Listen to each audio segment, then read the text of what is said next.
This podcast is brought to you by the School of Advanced Study, University of London. All of our podcasts are available from our website, www.sas.ac.uk.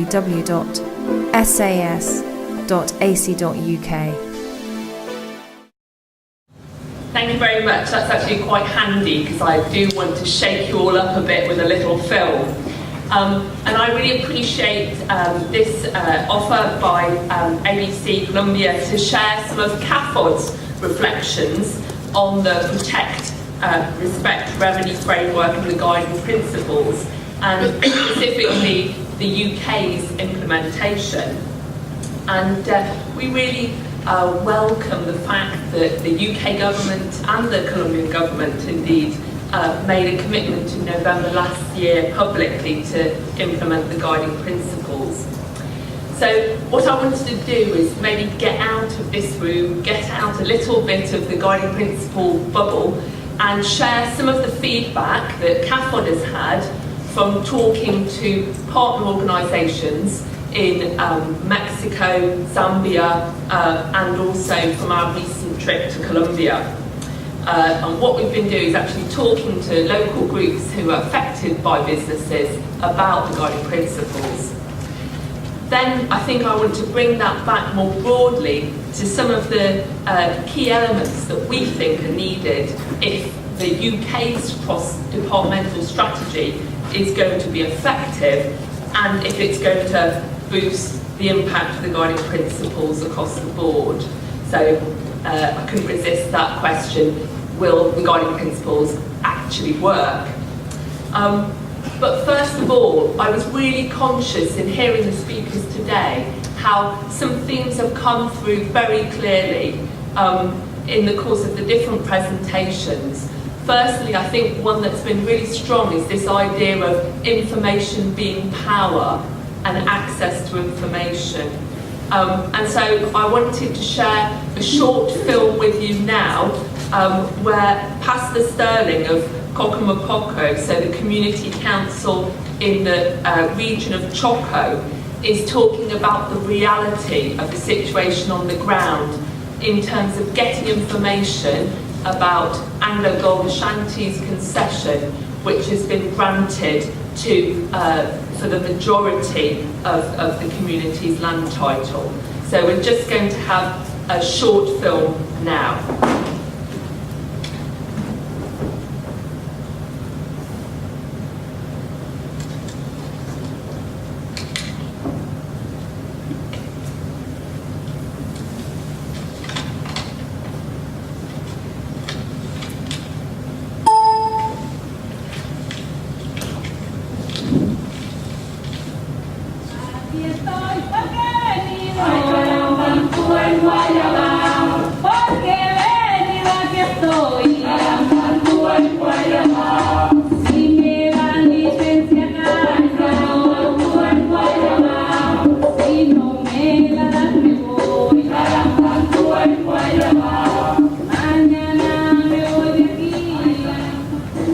Las concesiones están por el orden de 55.000 hectáreas de tierra, pero no hay una sola concesión.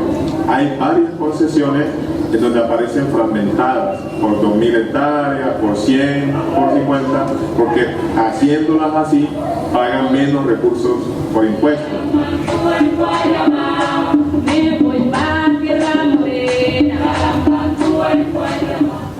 Los funcionarios del Ministerio de Minas y Energía en Bogotá nos negaron toda la información que solicitamos. Luego llegamos a exigir mediante derechos de petición y nos entregaron solo una parte de los expedientes solicitados. Y muy bravos, insultaron a las compañeras, incluso que fueron y las intimidaron a las compañeras que solicitaron esa información y no se la entregaron toda. Y además les dijeron que parte de la información también estaba en la ciudad de Medellín. Entonces, durante este año, el 2 de mayo de este año, las dos compañeras tuvieron que viajar de Bogotá a Medellín para solicitar la información. Cuando llegaron a la oficina de la Agencia Nacional de Minas en Colombia, en Medellín, de entrada no les entregaron la información. pues dijeron que había que ir solo en horas de la mañana, que en la tarde no entregaban información. Como en mayo no tuvimos la información, en el mes de junio de este año viajé de Quito a Medellín para que nos dieran la información. Y como no me la quisieron entregar, radiqué un derecho de petición. Entonces, consignamos los recursos, 150.000 pesos, a la cuenta que nos dijeron. A los 20 días o al mes les llegó a ella, a su oficina en Bogotá, un documento donde decía que la consignación se había hecho en una cuenta que no era de ellos y que por lo tanto no podían enviarle los expedientes.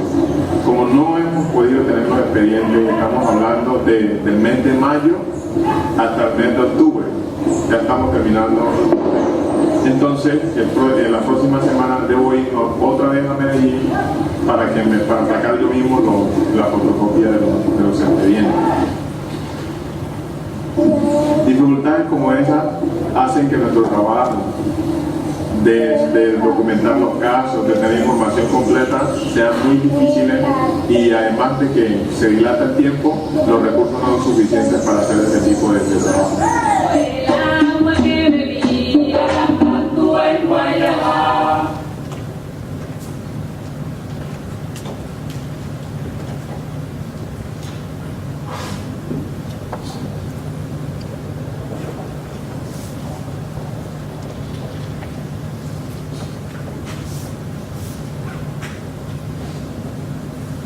I really wanted to share that interview with you because I think it really illustrates the reality of what life is like for someone who works for the church, who represents the community, and in practical terms they just are trying to get to the first step, the information that they need to start trying to defend their rights, and that's the months of waiting and obstruction that they faced. So, in terms of CAFOD's work, we've been following the process on the guiding principles for quite a long time. And I think it just reflects the fact that as a development agency, we're seeing more and more of the partners that we work with affected by businesses around the world.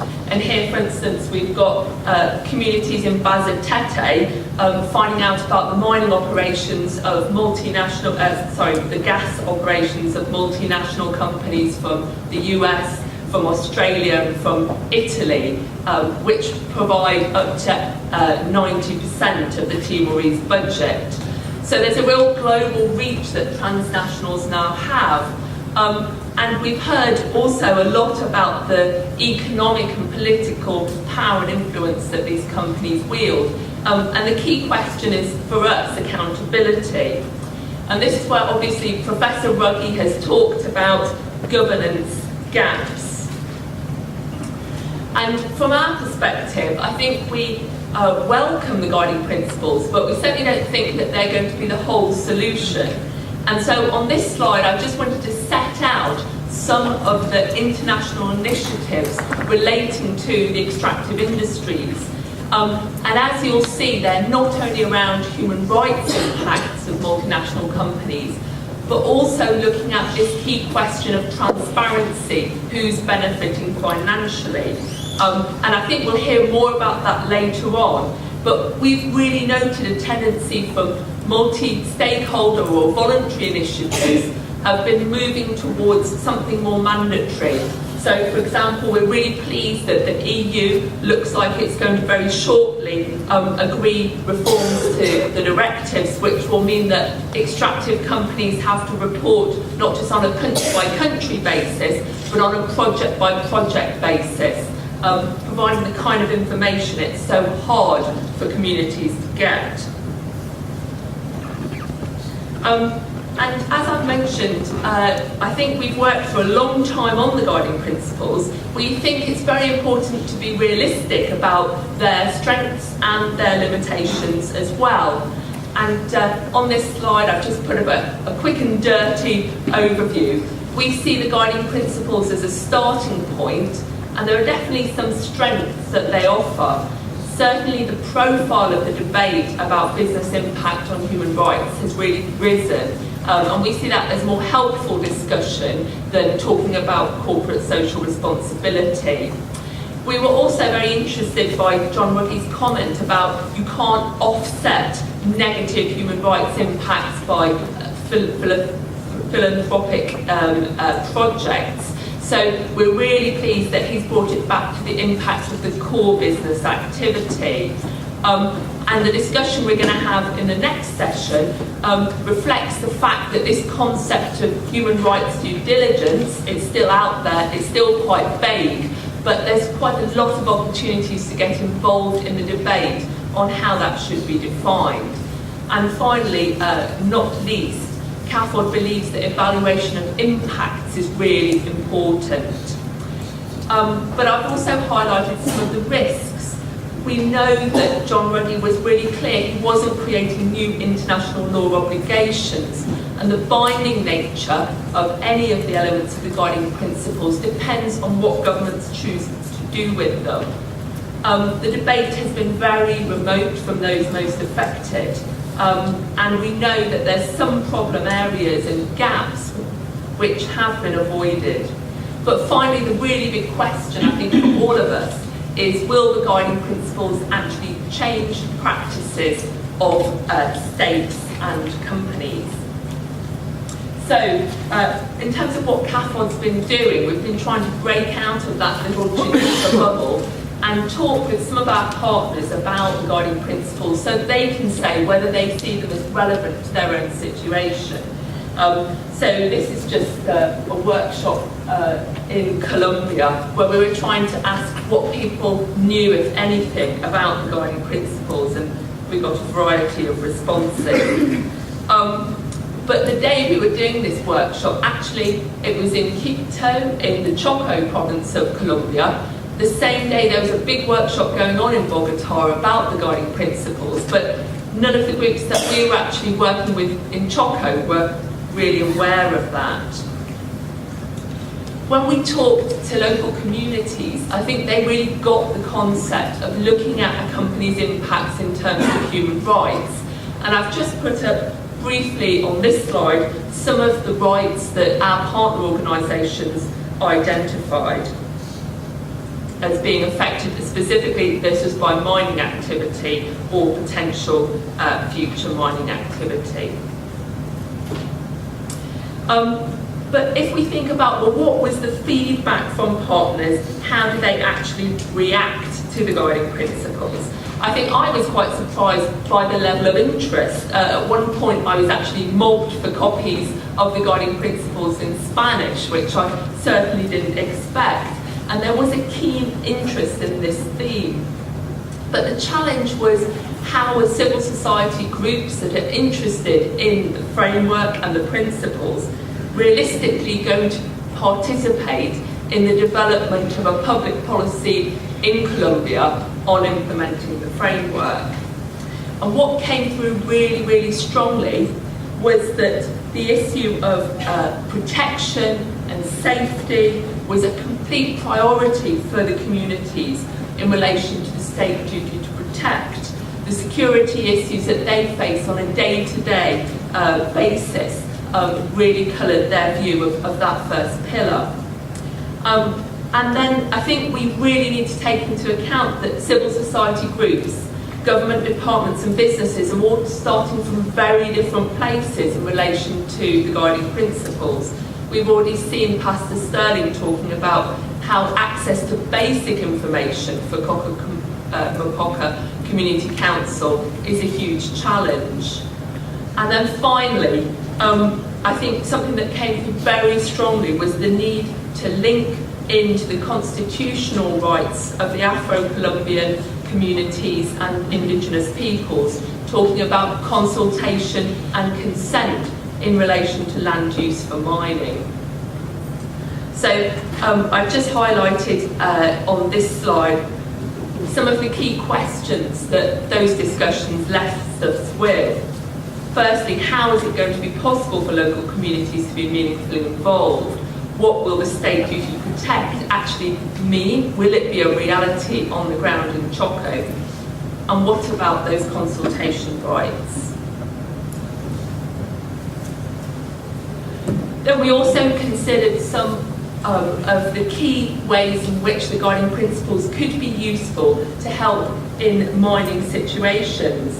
And here, I think one thing that came through very strongly was thinking about what happens before mining activity actually began. So, the rights of women and indigenous peoples, the consultation process, how is that part of effective corporate due diligence on human rights? We've talked about access to information, redress mechanisms, if they're not working now, what needs to change? And then finally, evidence. So, bringing it back home, if we're thinking about the UK strategy on business and human rights, I think as Tom's mentioned, we also see the fact that the UK is going to be the first mover as vital. It is really important that the UK sets a reasonable standard for other governments to follow. And in that respect, to do that, we think it's really important that the UK does look at its role as a home state for many companies that are active in areas of the world where, as we've heard, local government and institutions are either not present or not effective. So we can't sidestep that issue of the impacts of UK-based company abroad. Secondly, John Ruggie talked about a smart mix of measures, one that includes looking at regulatory change and policy measures as well as guidance to companies. And if we're taking the guiding principles seriously, I would argue that our smart mix really does need to be smart. It can't be about guidance alone. And then thirdly, access to justice. This has to be a reality for poor communities abroad who suffer abuses by UK-based companies. And in this respect, from CAFOD's perspective, it seems that the legal aid bill that was passed into law this year represented a real step back in practice, because financially it will be much harder for communities to bring these kind of legal cases against UK-based companies. So we'll be looking in the strategy for clear assurances of how that change is going to be tackled if access to remedy will be preserved. So, just to close, some of the community members from Choco with their copies of the guiding principles. And the question was, will the implementation actually prevent human rights violations and environmental damage? And I'd say, in my view, I think the guiding principles could, but whether they will depends a lot on what governments choose to do with them in the next 2 to 3 years. Thank you.